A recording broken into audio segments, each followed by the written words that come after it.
Hello, I'm Hickey from interest.co.nz and welcome to our special summer series of charts for 2009.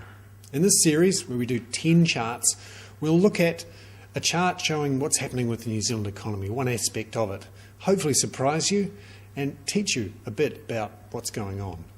Firstly, let's look at this chart, which tracks two things. Firstly, household credit growth, so bank lending to housing, and also the value of houses sold in any one month.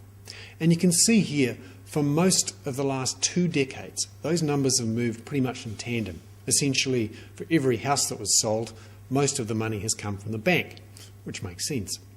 But it's interesting, in the last couple of years, those numbers have diverged.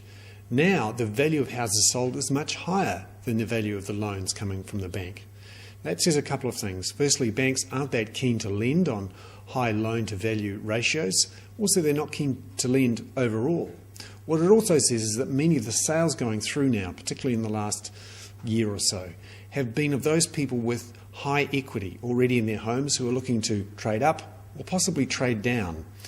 And that's a factor in the housing market not really taking off through the spring and into summer and into next year. Essentially, the banks are being much more careful about how they lend. And there's a couple of reasons for that. They've been chastened over the last year by the big losses they've had to take on all sorts of lending. And secondly, it's not so easy for them to get cheap and easy funding themselves from international credit markets. A couple of reasons there. Firstly, those credit markets are more expensive and more difficult to get into.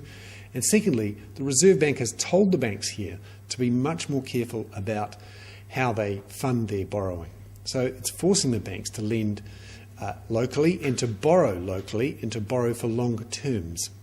And that means they're being a bit more reluctant to lend easy money.